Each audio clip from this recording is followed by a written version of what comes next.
Hello, my name's Brett Brown, and I want to talk to you today about growing a network. And one of the things that we're going to talk about is not making networking your last resort. I've spent a lot of my time in real estate, 36 years in Southwest Florida, and today I basically have most of my business, well, much more of my business, is done through referrals, either going out to a buyer who's buying in another market or coming in from someone who's sent to me as a buyer referral. This wasn't by accident. It was actually created over a period of time, and I'm going to share with you some of the things that I've done over the years to help build that network. You know, we used to always be able to get together, and these photos are of the symposiums that they used to hold. This is a symposium that was held in Naples, Florida, with the Resort and Second Home Specialist Group.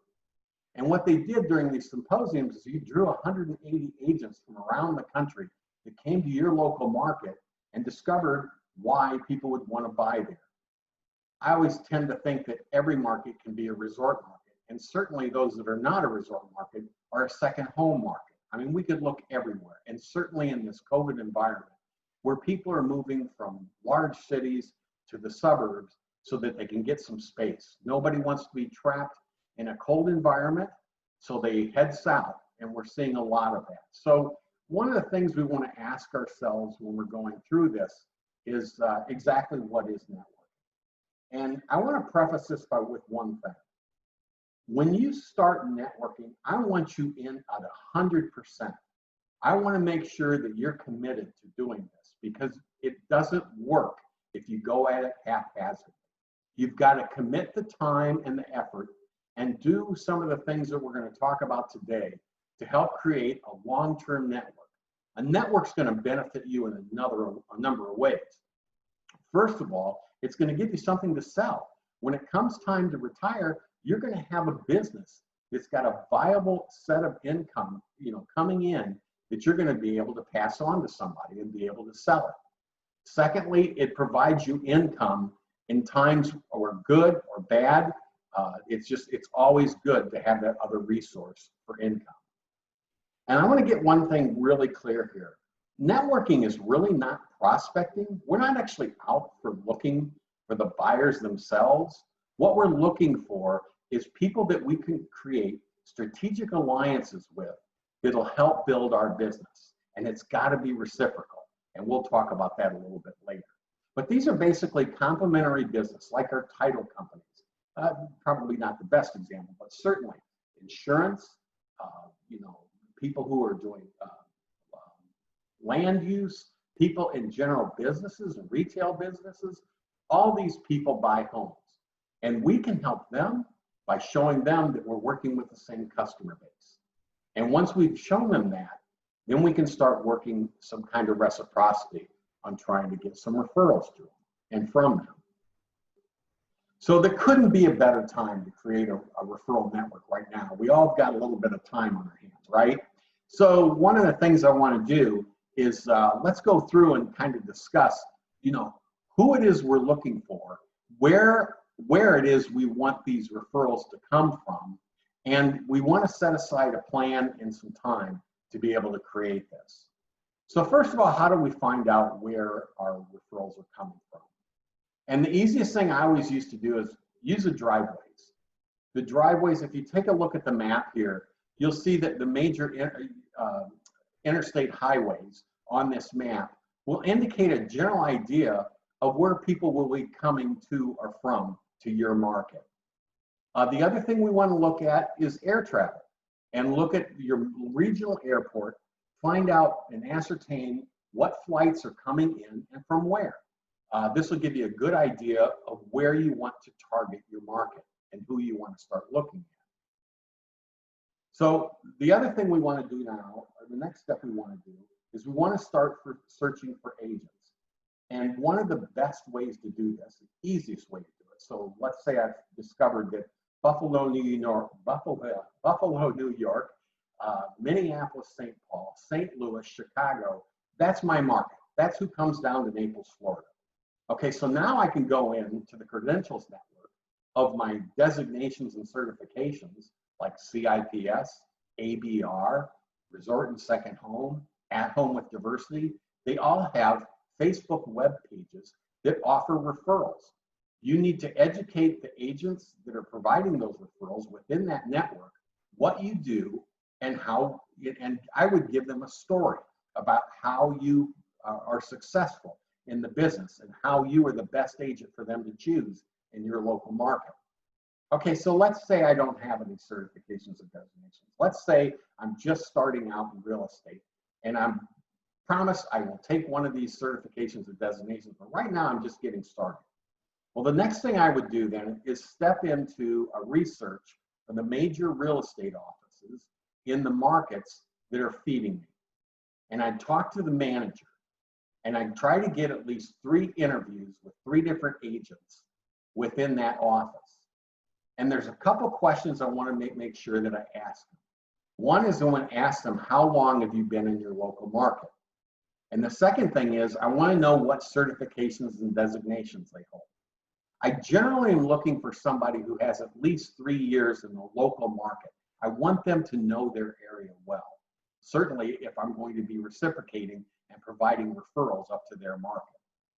And the second thing, the certifications and designations, these are just an exclamation point on the individual's impetus on education, and it's important. One question I always like to ask when I'm done with an interview, let's say I'm sending out a buyer referral or I have a person who's going to sell in another market, is how much would this transaction be worth to you? And why do you ask that? Well, 2 reasons. Number one, you want to make sure you're real clear on what the compensation is going to be, by using this specific network.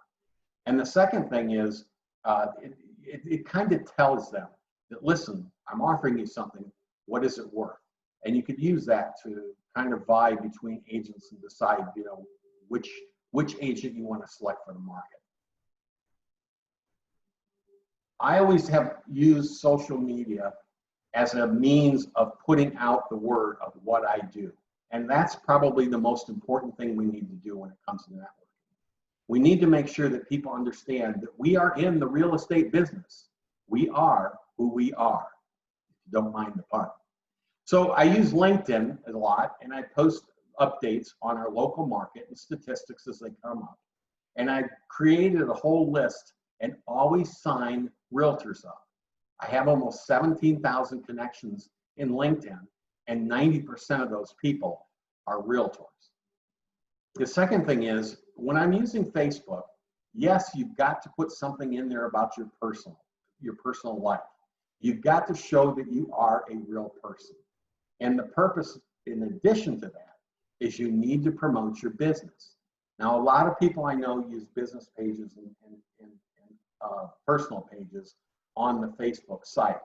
But I always like to use Facebook, just kind of an update of what's going on with the real estate industry, what's going on with the market that I'm in locally, and keep posting on things that at least once a week I'll place on Facebook so they know that, that's what I'm doing. So the networking pages that are available on Facebook, I kind of hinted and talked about that a little bit.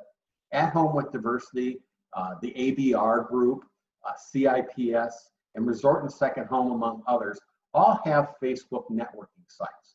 Now I'm just going to share with you the Facebook site for the resort group right here. It'll take a second. And you can see that when it pops up, what you'll find is there will be a number of people who will be posting, different people that they're looking for. Here you go, I'm looking for an agent in Surprise, Arizona to help a family member with selling a house. So this is the kind of thing you want to check every morning and see what's going on with, with whatever referral might be in there. So those are just good resources to use to help build your network. Okay, so now let's go back and take another look. Now we've talked about how we're going to deal with realtors and how we want to work and help build that. But in really building a real network, I like to do, let me start off by saying how things used to be. Before COVID, I played golf 3 days a week. I played with a group of about 40 people. And one of the advantages of that was, I was out there with these guys for 4 hours every day. They knew what I did. It was obvious because it's on my golf bag as realtor. So they would ask me questions about the local market. I was never pushy about it. And one of the things that came out of that was I ended up selling that group of 40 about 60 homes between their friends buying properties within the communities that we were in, and between those individuals that I played golf with buying property. It was a no-brainer. And I thought, wow, what a great thing to do. Find your passion, work it, and build a business out of it. That was just a phenomenal way to do things. Well, now, if we were to go golfing here in Southwest Florida, each one of you would have a golf cart. The only time you're ever going to see each other is pretty much distance-wise on a tee or on the green. So it makes it a little bit more difficult to do the shaking hands, to kibitz, and to talk a lot, because you're missing that connectivity that we used to have. So now what do? How are we going to set this up? Well, one of the things we want to do is let's go out and look at how we're going to create strategic alliances with other businesses. There's a lot of businesses out there, like we talked about before, insurance companies, retail businesses, that they look for the same client that we have. And what we want to do is every time from now on, when you go on a Zoom meeting, I want you to target at least 2 people.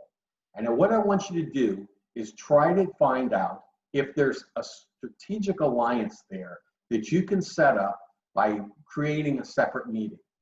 Now, when you go to make this meeting, one of the things you want to be careful of is that they're not thinking you're calling them just to sell them real estate.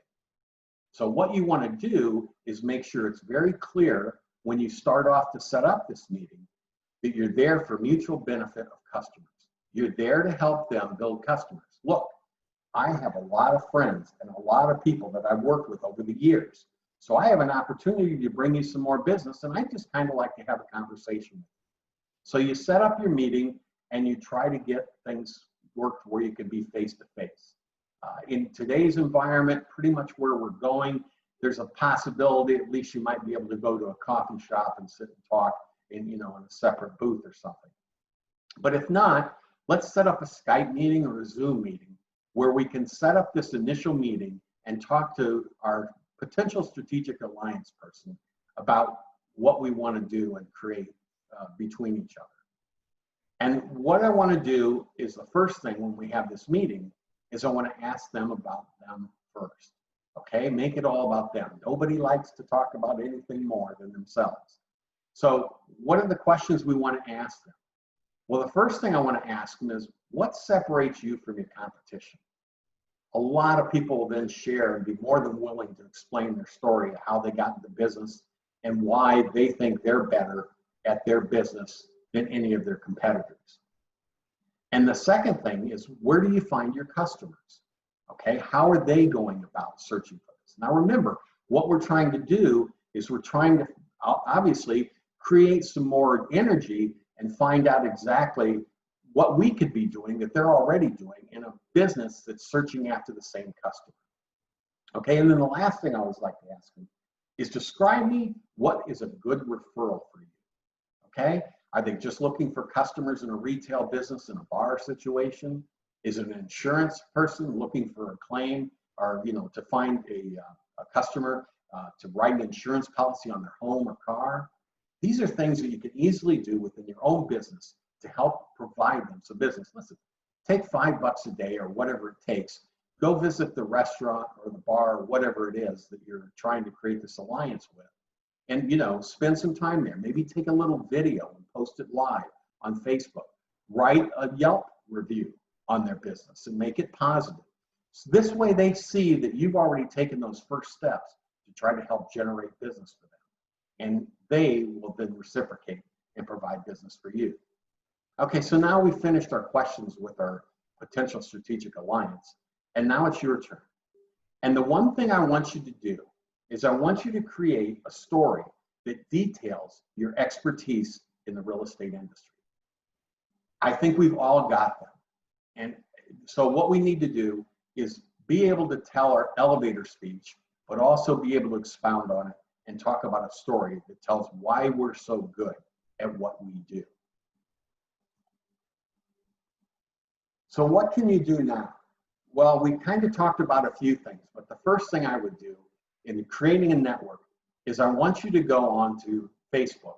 And if you have one of the designations of ABR, At Home with Diversity, CIPS, or Resort and Second Home, I want you to start to go in and sign up for those Facebook groups if you have not already. And the second thing I want you to do is I want you to start checking those Facebook groups every day so that you can see if there's a referral out there. And use that system too as a referral when you're providing somebody for yourself.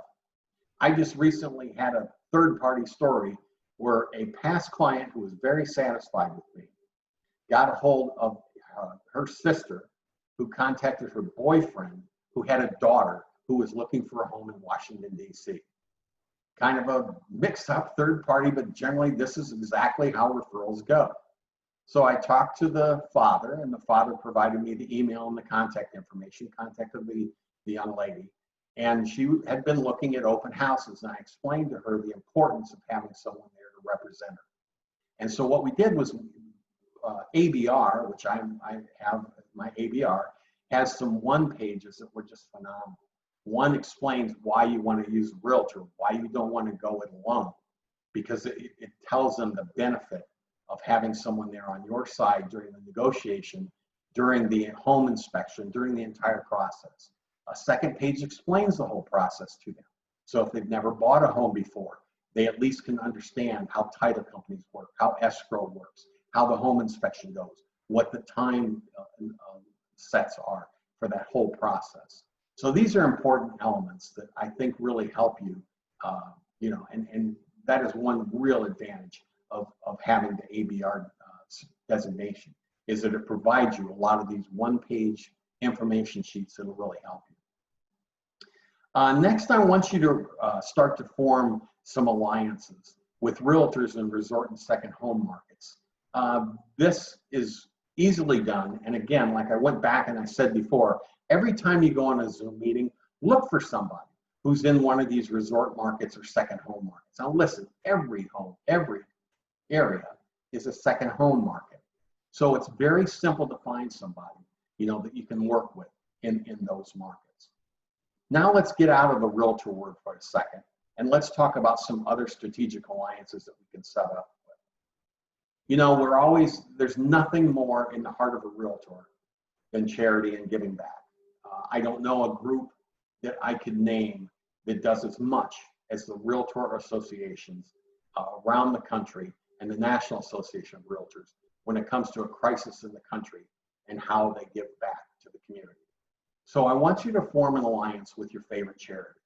I don't care whether it's whether it's animal shelters or it's the religious group or whatever, but at least get one alliance with a charity. This is a great resource for people to, one, see that you have that giving heart, which everybody knows we do that's a realtor, but maybe not those outside. And the other thing it does is there's business there. There's ways you can create it. Now, the second thing I want you to do is I want you to find these two people at every single meeting that you attend, whether it's on Zoom or distance-wise meeting or whatever, social distancing.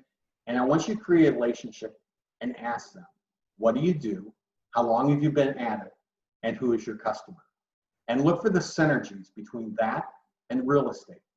And those are people that we want to set aside and create alliances with. I want to limit this to 4 or 5 groups. I might change those groups and I might elevate one group over another because it has more synergies with real estate. But those are just some of the things that we can do. Now, lastly, we've talked about resort and second home, and I just want to put a word out there that I have gotten more referrals coming into my market, going out of my market, than any place else from resort and second home specialists. The reason for this is real simple. When we're usually dealing with referrals, one of the problems that we always run into is it's generally a photo or a page on a website that we're looking at, and we reading about the person. We really don't know them. Well, one of the real advantages of resort and second home when we get back to normal is that when we go to Washington, D.C., or we go to the national convention, we have the opportunity to sit down and meet with people from all over the country who work in resort and second home markets. The receptions and everything that we've had over the years, the symposiums that we used to have, those all, accelerated that relationship building process so that we really got to know families, their friends, their markets, and those are all real assets in our tool belt to be able to provide instant referrals. I'll never forget, I was on an airplane one time, and I had a couple in front of me talking about buying a home in Lake Tahoe.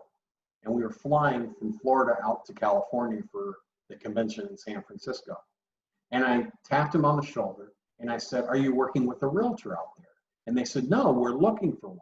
And I said, "I have just the person for you." And I had worked with Deb Howard in Lake Tahoe for a number of years, know her very well because she was the chair when I was the vice chair for resort and second home specialists at NAR. And it was real easy to have in my head these people that I've worked with and been associated with for the last decade. So resort and second home specialist is probably one of the premier referral and network building certifications that you can give or attain. And this course is going to be offered through the Right Tools right now for $39 on October 28th of this year at 9 a.m. Central Standard Time. And what I want you to do is I want you to watch for the sign up soon. It's going to be on the NAR pages, and just check back with nar.realtor. And I'm sure that that will be posted very soon. And if there's a possibility to edit this webinar, I'm sure that NAR will add that sign up site to this presentation. I really enjoyed talking to you today about networking. One other little caveat I want to just put out there is that you want to be a little bit careful about how you present yourself when you're doing and trying to network with people. When our golf group got together, I'll never forget, we're on like the first tee, this guy jumps out of his cart. I'm in real estate. He starts handing everybody his business card and talking about, what he does and how long he's been here and what he's been doing and everything else. Nothing could have turned the group off more. You want to make sure that you're there to answer questions. You casually mention what you do, and you can do that very simply by asking what they do.